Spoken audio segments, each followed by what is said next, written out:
Čau, čau, mani mīļie! Un tā ir ienākusies vēl viena pasakiņa par līdzradītājiem, gaišajiem un tumšajiem, un pasakiņa saucās kokoni. Latviski varētu tulkot arī kā kūniņas, bet nu gan angļu valoda, gan krievu valodā ir šāds vārds, un draudzīgais MI, kā tulkotājs dažādās versijās, man to iztulkoja tieši šādā formā un nekādā citā. Nu gan jau arī latviski mēs reiz pa reizei šādu vārdu lietojam. Nu tātad kaut kas iekūņots, kaut kas atrodas kokonā. Kā kāpuriņš, kurš aptiņ sev apkārt matēriju un pārtop par, nu teiksim, tauriņu, ja? Nu tā, kāpēc tumšie un viņu visi karaliskie vīri, nu tā teikt, spicītes piramīdas augšdaļa, ir tik pārliecināti, ka pat augstfrekvences fotonu joslā, kas ir līdz 1000 herciem un vairāk, viņi izdzīvos, paliekot zemas vibrācijas būtnes un dvēseles. Jo pirmkārt, kamēr cilvēki izstaro naida, agresiju un postījumus, un pie tam miljardiem un lielos daudzumos, šis pašpapildinošais dzīvību sniedzošais negatīvisma avots viņiem ļoti ilgi vēl nebeigsies. Otrkārt, izdzīvošanai tumšie izmanto tehnoloģijas un enerģijas, kuru nesēji ir kvanti, fotoni, skalārās un tahionu daļiņas. Un pamatojoties uz tām dziļi pazemē, zemes valdnieki uzcēla milzīgus enerģijas kokonus, kas aptver pazemes bāzes, tuneļus un pilsētas, kur viņi cer droši dzīvot miljoniem gadu. Un kā tas darbojas? Te bija tāds viens salīdzinoši jauns vārdiņš mums, tahionu daļiņas, nu un te ir atradu šādu paskaidrojumu par viņām. Un tā, draugi mīļie, tagad es jums rādīšu bildītes. Nu, mēģināsim skatīties. Kam ir iespēja, varat mēģināt apturēt un paskatīties lielākā kaut kādā izmērā. Nu, un šeit jūs redzat zemeslodi, tātad Ziemeļamerika, te jau ir Āfrika, Eiropa, Eirāzija, ja, te mūsu austrumu valstis, un tāda izskatās viņu pazemes, tā teikt, kūniņa, pazemes čaula. Es tūlīt mazlietiņu lielāku parādīšu, ja? Tātad te ir daudz automašīnu, lielās fūres. Visi šie te ir ātrgaitas ceļi, kur jūs no pasaules vienas malas uz otru varat tikt dažu minūšu laikā ar īpašām ātrgaitas transporta līdzekļiem. Nu, un tagad es mēģināšu atsevišķi parādīt vienu pusīti un atsevišķi otru pusīti, lai jūs varat atkal apturēt un paskatīties sīkāk, kas tur ir, ja? Tātad pazemes dziļās bāzes, kas ir 1 līdz 12 līmeņi ar slepenu piekļuvi, ja? Tātad drošības piekļuvi, kur katrs nemaz netiek iekšā. Tātad šeit ir maģistrāls, uz kurien pārvietoties, nu tādas te ir telpas, tā kā viņi ir gatavi tur ilgi pavadīt laiku. Nu, un te ir bišķi vairāk otra daļa, ja, kur jūs atkal varat uzlikt uz pauzītes. Un tātad globālie tranzīta tuneļi, ja, atkal ir bāzes, citplanētiešu bāzes, ja, un tā tālāk un tā tālāk. Nu, tad, draugi mīļie, tādas ir viņu ieceres. Nu, un kā tas darbojas? Kā uz ko viņi cer, uz ko viņi liek akcentu, un pēc tam skatīsimies, ko mēs varam likt pretī. Sākam jau domāt, ko darītu jūs, ja jūs būtu radītāji gaišajos spēkos. Tātad ģeotermālā un kodoliņu enerģija. Tās uztur operatīvo aprīkojumu un dzīvības atbalsta sistēmas. Tiek izmantoti mini, antivielas reaktori un stabili izotopi, kas neatrodas uz virsmas, tātad uz Zemes viņi nav sastopami. Un tas ļauj visai infrastruktūrai darboties gadu desmitiem bez ārējiem degvielas avotiem. Lūš jeb gauvah. Tas ir galvenais augsta oktāna skaitļa dzīvības resurss tumšajiem kokonos. Tātad visa mūsu negatīvo emociju enerģija. Viss, ko mēs slikti domājam viens par otru, par kaut kādiem procesiem, par notiekošo, par vēl kaut ko. Un viss, ko mēs pasakām skaļi ar dusmām, ar bailēm, ar naidu un tā tālāk. Ja? Tas viss viņi no tā barojas. Un tas viss saucās gauvah vai lūš. Baiļu un naida, ciešanu un agresijas emocijas. Un pat intensīva seksuālā uzbudinājuma sajūtas. Miljardiem cilvēku uz virsmas rada šādas enerģijas, kas uzkrājas astrālajā laukā.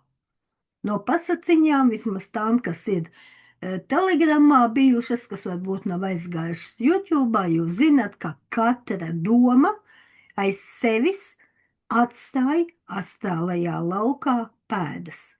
Katra ikviena doma. Un pēc tām domām jau var saprast, nu kas tajā konkrētajā laukā, nu pēc kāda laika varētu notikt.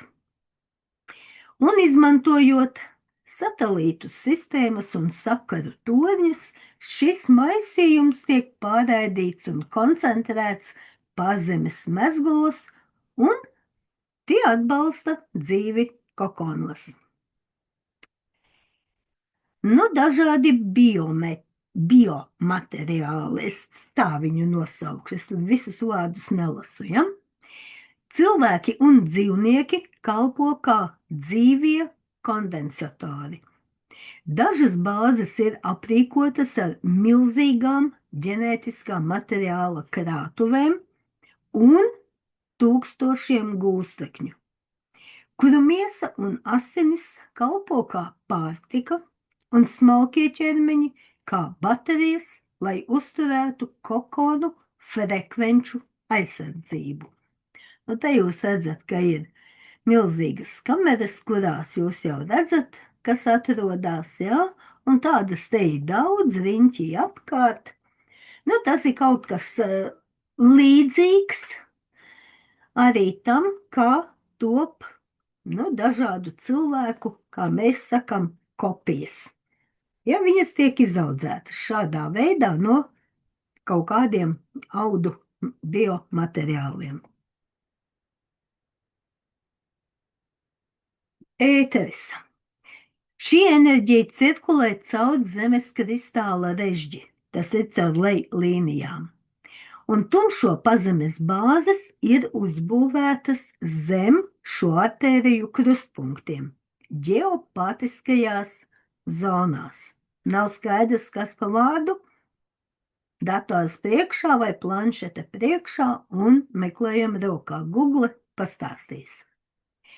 Ar īpašu tehnoloģiju palīdzību Viņi, tātad, kas ir uzbūvētas zem šiem krustpunktiem, ja, iekožas, nu tā teikt, planētas nervu sistēmā un iztukšo tās dzīvības spēku, pārveidojot to savām vajadzībām. Fotoni. Gaismas enerģijas nesēji ir elektromagnētiskās starojuma daļiņas, kas pārvietojas ar gaismas ātrumu. Tas ir ātrākais datu pārraides veids mūsu redzamajā pasaulē. Fotoniskie MI darbojas ar ātrumu, kas ir ārkārtīgi liels materiālajam visumam. Kvanti. Tas ir saišu enerģijas elementārdaļiņu līmenī, kas jebkurā attālumā uzreiz sajūt viena otru. Kvantu fizikas pamati. Un tas iegūst spēku no visuma nenoteiktības stāvokļa jeb superpozīcijas. Un tas nav tikai akumulators, bet savienojums ar lauku, kurā informācija un enerģija ir neatdalāmas, veidojot realitātes audumu. Skalārā enerģija. Tā ir stacionāra vai statiska enerģijas forma, kas piepilda telpu un laika gaitā nesamazinās. Ēteris un laiktelpa kalpo kā nesēji. Jauda paplašinās apļu veidā. Līdzīgi kā jūs iemetat ūdenī akmentiņu un veidojās apļi ap to vietu, ja? Un to neierobežo trīsdimensiju telpa. Tas aizpilda zemes kristāla režģi, dzīvo būtņu neironu tīklus un DNS, kas darbojas kā skalāra antēna. Mākslīgie nesēji ir Tesla spoles ar īpašu tinumu un gravitācijas lēcām un plazmas ģeneratoriem. Tahioni. Šo enerģiju nes daļiņas, kas pārvietojas ātrāk par gaismu un ārpus lineārā laika jebkurā virzienā – pagātnē, tagadnē, nākotnē. Un tās ir augstākās pakāpes garīgā un informatīvā viela. Ja fotoni rāda šeit un tagad bildītes, attēlus, kas notiek šajā brīdī, tad tahioni nodod notikumu būtību un cēloni vēl pirms to rašanās. Tumšajiem tahioni galvenokārt ir veids, kā vadīt laika grafikus. Šo te iekārtu Looking Glass ļoti bieži piemin Vlads savās lekcijās. Ja?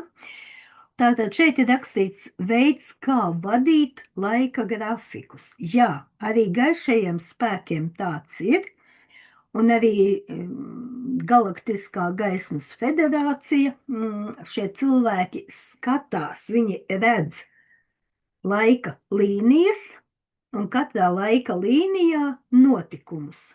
Un viņi redz, ja viņi tagad kaut ko darīs, kas notiks pēc kāda laika, jeb kā tas kādu iespēju tas atstāja uz cilvēkiem.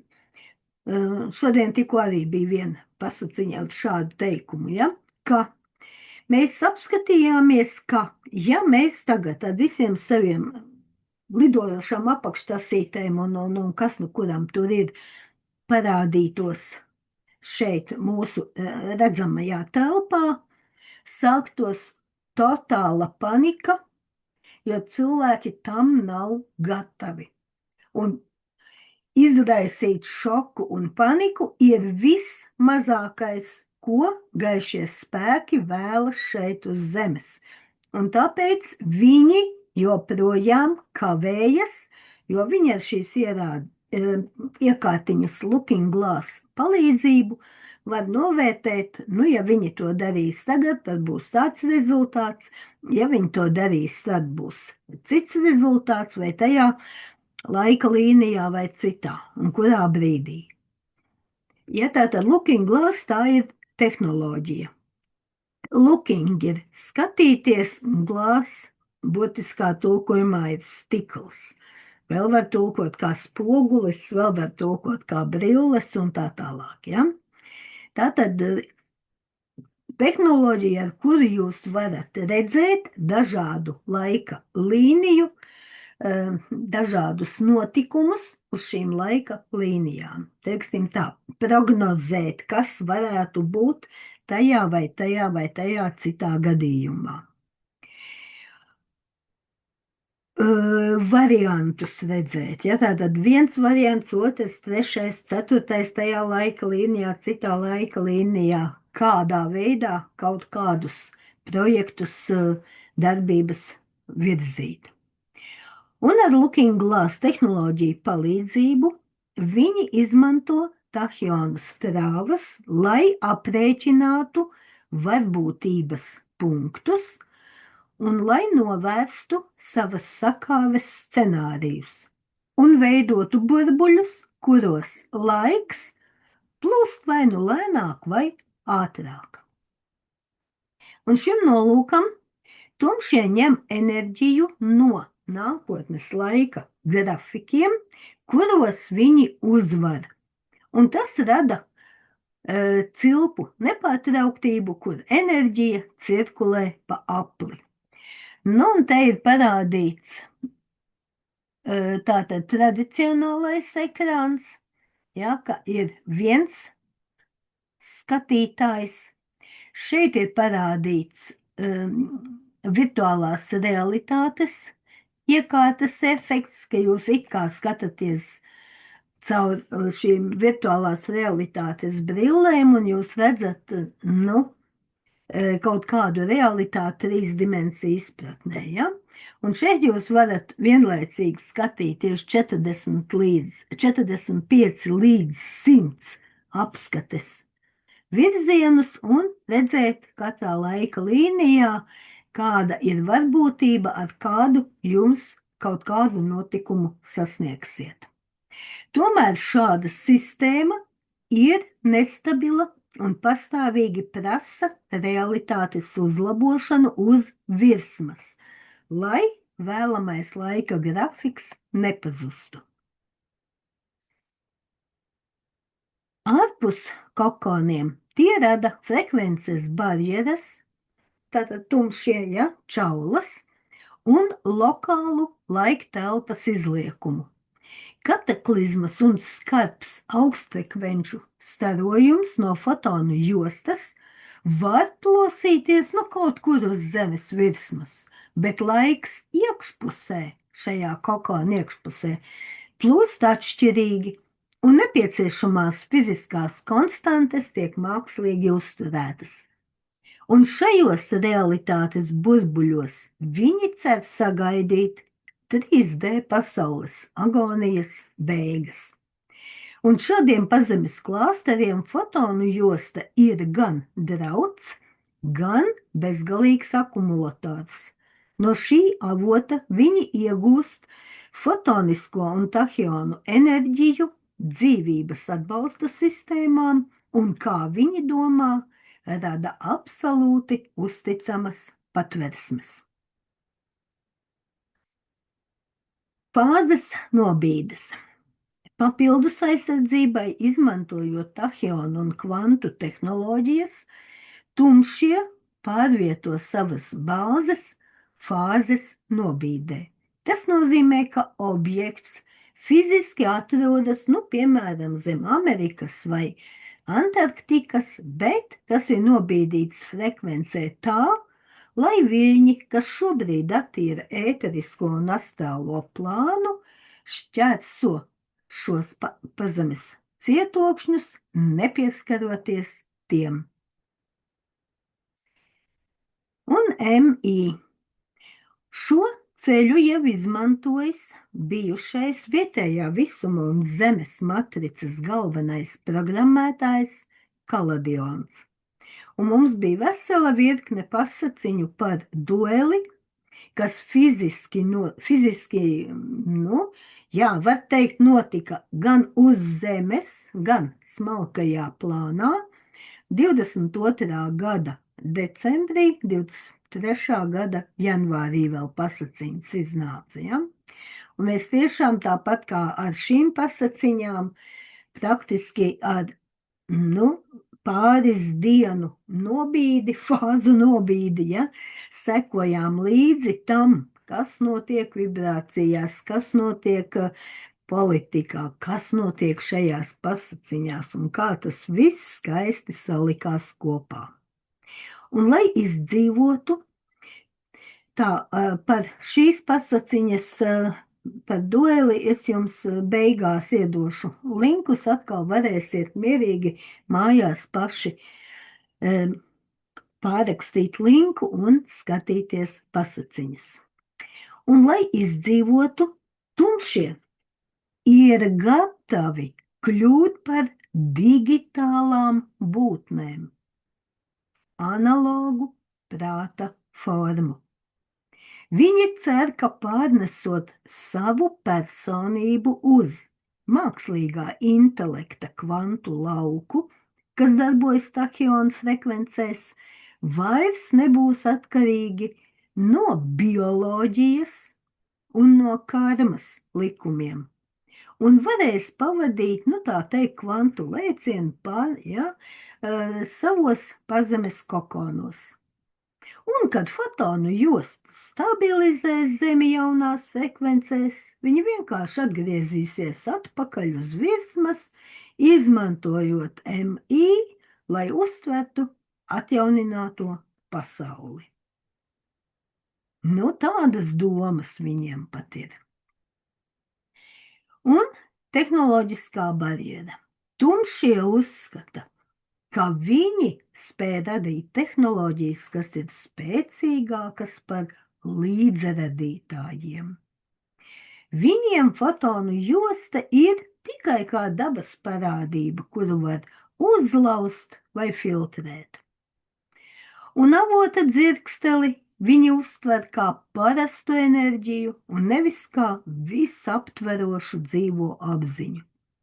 Un viņi būvē savas bāzes kā cietokšņus pret enerģiju. Bet vai viņi var uzcelt cietoksni pret vienīgā gribu? Šeit es uztaisīšu jums mazu pauzīti, ja kādam jāskrien un jāsilda pusdienas un jāvāra un jāēd. Ja? Un turpināšu tālāk otro pusīti. Un kā līdzradītāji risina šīs problēmas? Es teicu, sekojiet līdzi un domājiet, ko jūs, kā radītāji, līdzradītāji, darītu. Publiskajā telpā noplūst ļoti maz informācijas par kluso pifpafiņu šajā līmenī. Jau zināmajam var pievienot sekojošo. Šobrīd tas turpinās nevis kā masveida uzbrukums, bet kā mērķtiecīgas ķirurģiskas kas prasa īpašu piesardzību. Visi kokoni ir saistīti ar Zemes enerģētisko sistēmu un cilvēces kolektīvo apziņu. Un šādu kabatiņu strauja iebrucināšana var izraisīt sabrukumu fiziskajā pasaulē. Sākot no zemestrīcēm līdz masveida garīgajām epidēmijām. Un tumšo galvenie mezgli Antarktikā un dažās kalnu grēdās jau ir gaismas spēku kontrolē, ko jūs zinat no iepriekšējām pasaciņām. Bet daudzi kokoni joprojām darbojas fāzes nobīdes režīmā. Tā vietā, lai bāzes uzspridzinātu, viņu laukā, tātad tumšo jeb šo kokonu laukā, tiek ieviestas frekvences, kas izraisa kognitīvo disonanci. Tātad šo kokonu iedzīvotājs sāk panikot, saprotot tumšo plānu nolemtību un vai nu izslēdzas, vai sāk sabotēt savu meistaru pavēles. Un atkal viena liela bildīte, kas ir Antarktikas pazemē. Mēs jau kaut ko līdzīgi iepriekšējās pasaciņās skatījāmies. Nu, jūs atkal te varat uzlikt uz pauzītes, ja, un paskatīties sīkāk, kas ir kas.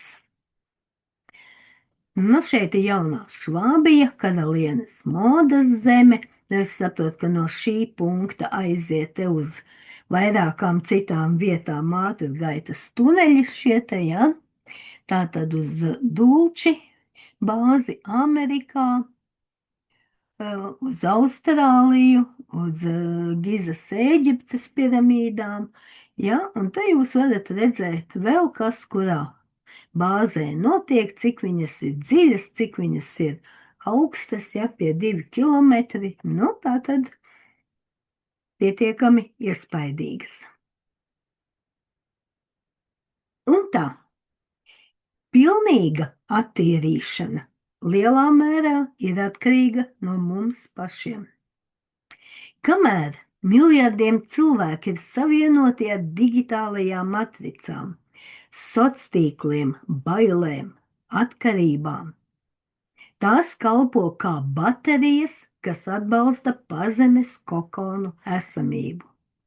Un tiklīdz zemes iedzīvotāju kritiskā masa izvēlas iekšējo brīvību, mīlestību un garīgumu, tumsas patversme zaudē savu enerģētisko pamatu un kļūst redzamas gaismas spēkiem.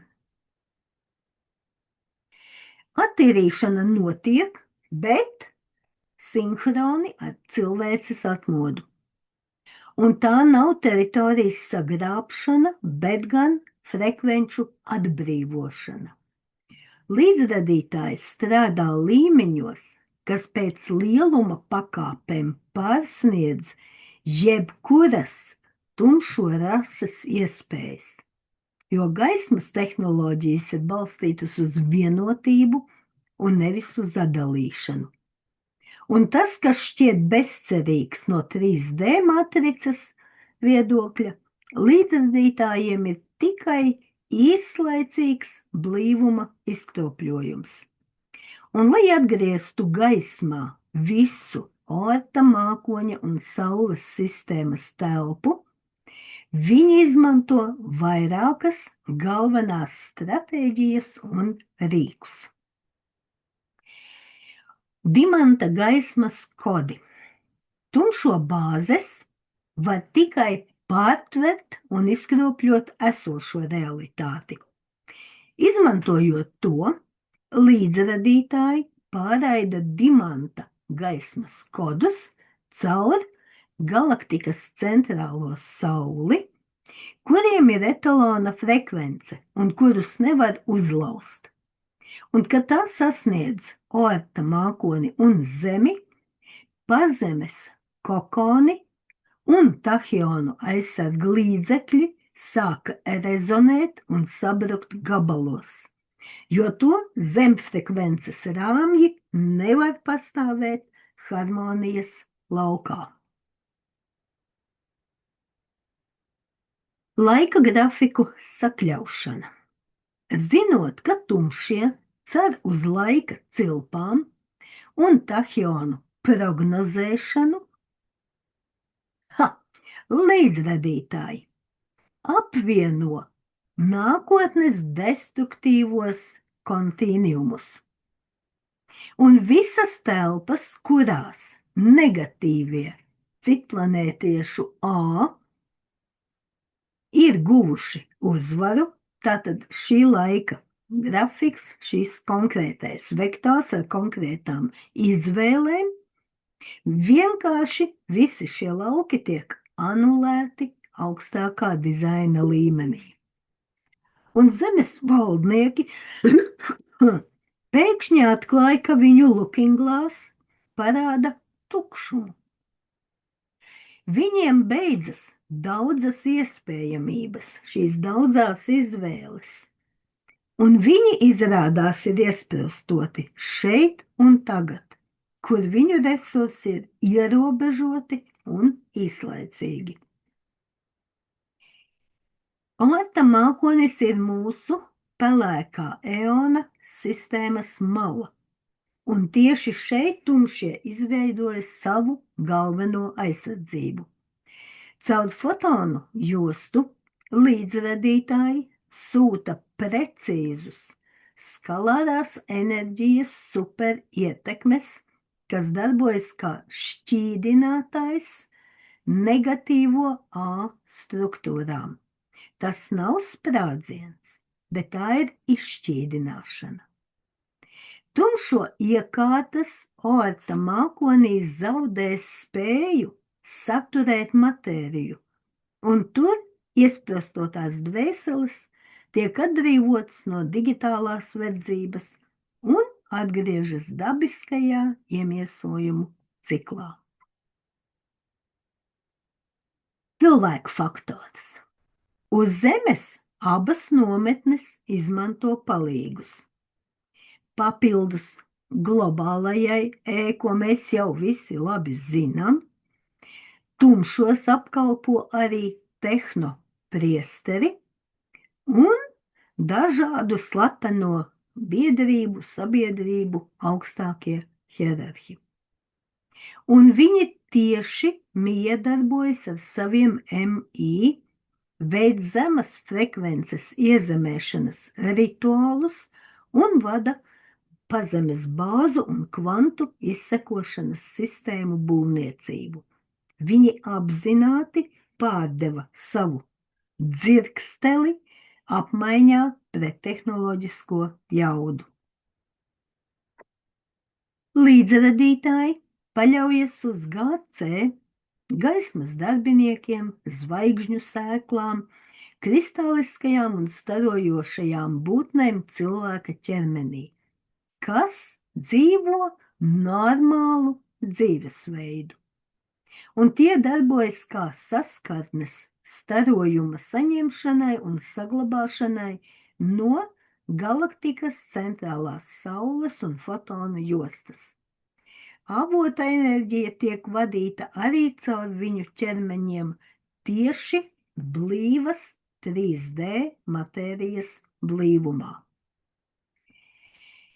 Līdzradītājiem cilvēce nav upuris, bet aktīvs dalībnieks.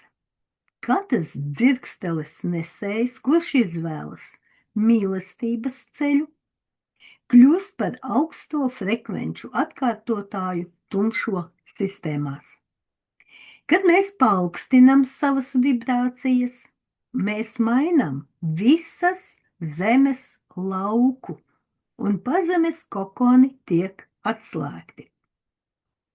Kad mēs paaugstinām savas vibrācijas, apzināti strādājam ar sevi un savām vibrācijām, tad mēs ietekmējam zemes lauku un pazemes kokoni tiek atslēgti.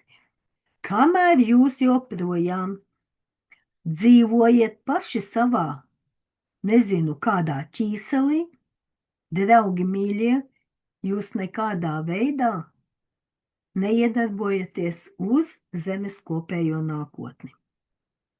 Ļoti vienkārši. Kādreiz Aspazijai bija tāds pantiņš, kas nav ar mani, tas ir pret mani. Paši neapzinoties, ko jūs darat. Padomājiet par to. Tumsas galvenā vājība un ievainojamība ir savienojuma trūkums ar avotu. Tā dzīvo enerģiju. Līdzradītāji vienkārši aizgriež negatīvisma krānu un piesātina telpu ar dzīvību dāvājošo vienotības gaismu. Un parazīti nevar pastāvēt šādā vidē. Oerta mākonis tiek attīrīts, atjaunojot visas Saules sistēmas vienotības kristāla režģi. Zemei, kas ir šīs sistēmas sirds, paceļoties uz jaunu līmeni, nomales automātiski sašaurinās.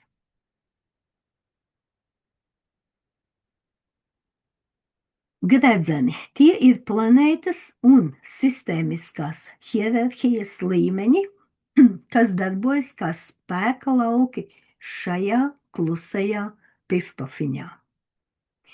Gaismas gredzeni darbojas kā transformatori. Galaktiskās konfederācijas un tās flotes kaujas ešaloni stāv kordonā ap Saules sistēmu un Zemi, neļaujot tumšajiem aizbēgt no saviem kokoniem uz citām pasaulēm. Kā jūs redzat, te jau ir daudzos līmeņos, ja? Stāv apkārt Zemei un Saules sistēmai. Un tajā pašā laikā šī kosmosa armāda pārtver spēcīgos impulsus no galaktikas centra un mīkstina tos, lai mēs neizdegtu ar strauju frekvenču lēcienu. Līdzradītāji palīdz mums izturēt triecienus, aktivizējot dzirksteli. Kad cilvēks atpazīst sevi kā daļu no avota, viņš kļūst neredzams tumšajiem. Un viņu nevar noķert tīklā to, kas ir kļuvis par gaismu. Tas, uz ko es jūs visus mudinu. Paaugstiniet vibrācijas un atveriet apziņu, bet tas ir darbs ar sevi. Nekā savādāk tas pats no sevis nenotiek. Tumšie gredzeni darbojas kā ierobežotāji. Tās ir struktūras, ieskaitot Saturnu kā pārraidītāju, kas radīja frekvences barjeras un uzturēja dvēseles samsāras ratā. Līdzradītāju stratēģijā tagad Saturna un viņu gredzenu un raidītāju loma ir kļūt par laktu. Un līdzradītāji sitīs pa to ar gaismas āmuru, un rāmji rezonēs tik spēcīgi, ka sāks sabrukt no iekšpuses, aprokot savus arhitektus. Līdzradītāji neiejaucas kokonu uzbūvē, bet maina telpas fiziku, kurā šie burbuļi šķietami pastāv. Līdz brīdim, kad tumšie būs pabeiguši visas savas superpatversmes. Fotonu josta mainīs savu enerģiju daudz postošākā spēkā, kas nonullēs, jeb iznīcinās visu, ko tumšie uzbūvēja. Tas ir līdzīgi kā izveidot perfektu kuģi savu superpatversmi, kamēr ūdens pārvēršas skābē, jeb kamēr fotonu josta maina enerģijas. Un skābi, kā jūs zinat, sēd metālu, ja? Josta pārraida nelineāras frekvences. Tumšajiem tas ir baltais troksnis, ko viņi nevar apstrādāt. Un tāpēc viņu izdzīvošanas stratēģijas sabrūk augstāko vibrāciju impulsu ietekmē. Viņi cenšas aizlāpīt caurumu žogā, kad tuvojas okeāns, jeb tsunami. Un turpina cerēt uz kaut ko savos kokonos zem 3D ēkas, kas pilnā sparā gatavojas nojaukšanai, lai tās vietā uzceltu gaismas templi. Tāda pasaciņa, draugi. Atkal daudz jaunas informācijas un viela pārdomām. Un šeit ir beigās. Tātad pirmajā šo saišu sarakstā ir visas pasaciņas par dueli 12 daļas ar pilniem linkiem. Tātad atliek tikai skatīties tie, kas nav savā laikā. Tas ir no 22. gada decembra līdz 23. gada janvārim. Nu, tiem būtu labi, ja jūs pārlasītu šo te, jo tā ir viena no 3 pasaciņu komplektiem, ko es saku, kas ir minimālā obligātā literatūra. Ja? Tas ir pasaciņa par Atlantīdu, pasaciņa par 4. visumu un pasaciņa par dueli ar visām šīm te daļām. Un tad, kad tās visas 3 jau ir apgūtas, nu tad jau jūs sāksiet saprast, kas notiek šobrīd, jo tur ir visi tie pamatiņi vēsturiski, kā tas viss ir noticis. Nu, un te ir jau pēdējās pasaciņas, ko es liku iekšā no šī gada marta un aprīļa, lai jūs varētu saprast kārtējo jauno pasaciņu, jo arī šī pasaciņa tātad ir ļoti daudz, kas balstās uz šīm iepriekšējām pasaciņām. Nu, tātad es pietiekami daudz te jums katrai pasaciņai devu. Šīm te lapiņām devu laiku, lai jūs varētu uzklikšķināt uz pauzes un tālāk jau jūsu izvēle. Nu, ko, draugi mīļie? Kā es saku, viss notiek, un mums tiek stāstīts. Viss tiek pastāstīts. Tikai pašam ir jāpieliek sava apziņa klāt. Un savs darbiņš. Nu, ko, draugi mīļie? Smaids sejā un gaišas domas.